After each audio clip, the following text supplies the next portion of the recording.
Welcome back, everyone, to another deep dive. From AI-inspired insights from farmers. If you're enjoying what we're doing here, we'd love to hear from you too. Absolutely. Hit that like button, subscribe to the channel, and definitely leave a comment telling us what you want to see more of on this deep dive. We're always looking for new ideas, and we really value your feedback. So what farm-related mysteries are you dying to uncover? Right. What questions are keeping you up at night? Let us know, and maybe we'll tackle them in a future deep dive. Today, we are diving into the world of no-till farming. Oh, very exciting. Yeah.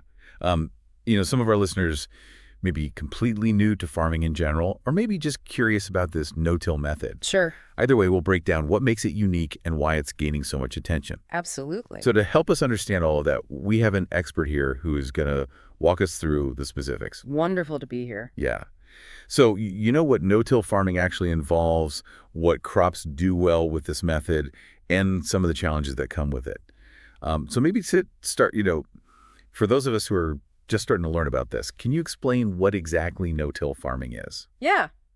It's exciting to see growing interest in no-till farming. Yeah. It really is a different approach to what many think of as traditional farming. Yeah, it definitely seems like a big shift. It is. The key difference is in the name no-till. It means we're not disturbing the soil like you would with conventional tilling or plowing. Instead of turning over the soil, seeds are planted directly into the residue of the previous crop. So imagine like you have a field after a corn harvest. Yes. All those stalks and leaves are left right on the surface. And instead of clearing them away, Right. you'd be planting right through that. That's exactly right. It might sound a little messy, but there are a few different ways to do this. One method is called sod seeding. Okay. In this case, herbicides are applied to a cover crop to create a sod, and then you plant into that sod. So it's like creating a sort of natural mat to plant into. Precisely. Another method is direct seeding, Okay. which is pretty straightforward. Yeah. You plant directly through the leftover residue from the previous crop, Okay. and then there's surface seeding, where the seeds are left on the soil surface.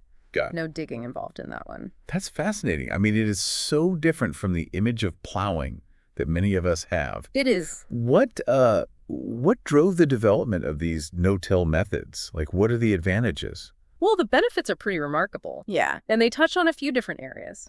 One major advantage is soil health. When you constantly till the soil, you disrupt the delicate ecosystem beneath the surface. Right. No-till helps protect that ecosystem and the beneficial microbes that live there. So it's like creating a healthy environment for all those tiny organisms that are essential for good soil. Exactly. And this healthy soil leads to all sorts of other benefits. For example, it reduces erosion. You'll see less topsoil washing away during heavy rains, which means your fields stay fertile longer and you don't pollute nearby waterways. That makes a lot of sense. Healthier soil means it's better able to hold together and resist erosion. What other advantages are there? Well, no-till also improves water retention. Oh. The soil acts like a sponge, holding onto moisture more effectively. This is especially important in areas prone to drought. And because the soil is healthier, there's better nutrient cycling. The natural processes that make nutrients available to plants are enhanced. So it's not just about protecting the existing soil. Right. It's also about improving its ability to function properly. You got it. Okay. And all of this comes with economic advantages, too. Cool. Farmers can save on fuel and labor costs because they're not constantly tilling. That makes sense. And as we become increasingly aware of the importance of sustainable practices, Yeah. no-till offers climate benefits by storing more carbon in the soil. It's amazing how something as seemingly simple as not tilling the soil can have such far-reaching benefits. It really is. But it's important to remember that no farming method is a perfect solution. No-till does come with its own set of challenges. Right. You mentioned earlier that no-till isn't a one-size-fits-all approach. What are some of the challenges farmers might face? Well, for starters, no-till requires specific skills and management practices. It's not just about ditching the plow, it's a whole new way of thinking about farming. It might not be the ideal method for all crops, and there's the potential for increased herbicide use, at least initially, as farmers transition to a no-till system. That makes sense. If you're not tilling to control weeds, Right. you might need to rely on other methods. So what are some of the crops that do well with no-till farming? What can you actually grow using this method? That's a great question, and it's something we'll dive into more deeply in the next part of our deep dive. Okay. But I can give you a sneak peek. Soybeans are a prime example of a crop that thrives in a no-till system. Oh, okay. So stay tuned for that. All right, well, we will dig into that more in the next part of our deep dive. Thanks for listening. All right, so let's explore those crops that do well with no-till. You might be picturing plants with, super deep roots, able to find nutrients without that soil being tilled. Yeah, that's kind of what I was thinking too, but you mentioned earlier that it's about more than just the roots, right? Right. It's about that whole soil ecosystem that no-till Yes. helps create. That's right. And a big part of that ecosystem in no-till systems is the use of cover crops. Cover crops. I've heard that term, but I could use a refresher. What exactly are they, and how do they fit into no-till farming? Think of cover crops as off-season superheroes for your soil. They're planted between your main cash crops to protect and nourish the soil. They prevent erosion, suppress weeds, and even add nutrients back into the soil, especially if you use legumes. Legumes. Uh, So like beans and lentils. exactly. Legumes have a special superpower. They can actually pull nitrogen from the air and convert it into a form that plants can use. Wow. It's like having a natural fertilizer factory right in your field.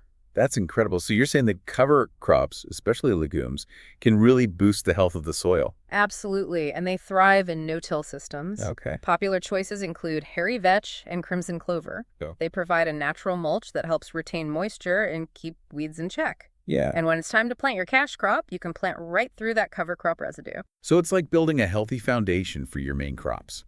You mentioned soybeans earlier. Are they a good example of a cash crop that does well in no-till systems? Soybeans are a no-till superstar. Okay. They're relatively resilient and can handle the competition from cover crop residue. Yeah. In fact, no-till is becoming increasingly common in soybean production. So if you're enjoying some tofu or soy milk, there's a good chance those soybeans were grown with no-till methods. It's very possible. What about other staple crops, like corn or wheat? Corn can also benefit from no-till. It might require a bit more management, but with the right techniques, it can definitely thrive. Wheat can be a bit trickier. Okay. It sometimes prefers a bit of tillage, especially in certain regions. But researchers are continually exploring ways to improve no-till wheat production. Yeah. It's amazing how much research and fine-tuning goes into figuring out the best approach for each crop. It really is. It's like a giant puzzle, figuring out how to make all these pieces fit together. Yeah, it really is. And as we face the growing challenges of climate change, adopting practices like no-till becomes even more important. Yeah, we talked earlier about some of the climate benefits of no-till, like reducing emissions from tractors and storing more carbon in the soil. Right. Is there anything else about no-till that helps with climate change? There's actually a fascinating phenomenon called the albedo effect that can contribute to cooling. Okay, I'm intrigued. The albedo effect. What's that all about? It has to do with how much sunlight is reflected back into space. Okay. Lighter surfaces reflect more sunlight. Right. And since no-till fields often have lighter-colored crop residue on the surface, they can reflect more sunlight compared to bare, tilled soil. So it's like wearing a white shirt on a sunny day. It helps you stay cooler. Exactly. That's pretty amazing. It is. It sounds like no-till has the potential to revolutionize the way we think about farming and its impact on the environment. It definitely does. But we have to acknowledge that transitioning to no-till can be challenging, right? Yeah. There are hurdles to overcome. Yeah. Right, we touched on some of those earlier. The learning curve, the need for specialized equipment, and the potential for increased herbicide use in some cases. Right. Sounds like a big change for farmers who are used to conventional methods. It's a significant shift. Yeah. But there's a growing movement to support farmers in this transition. That's good. Governments and organizations are offering resources, information, and even financial incentives to encourage no-till adoption. That's encouraging. It sounds like there's a real collaborative effort to make this happen. There is. But for those farmers who do make the switch to no-till, what does the future hold? What kind of long-term impacts can this method have? That's a great question, and it brings us to some really exciting possibilities. Okay, so we've talked about what no-till farming is and the kinds of crops that thrive in this system. What's the big picture here? What does the future hold for no-till farming? Well, no-till has the potential to truly transform how we produce food and manage our land. As more farmers adopt this method, we could see major changes, less soil erosion, improved water quality, and more carbon being stored in the soil. So it's not just about the immediate benefits to the crops themselves. It's about the long-term health of the whole planet. Absolutely. And as we face growing concerns like climate change and food security, no-till could be a vital part of creating a food system that's more sustainable and resilient.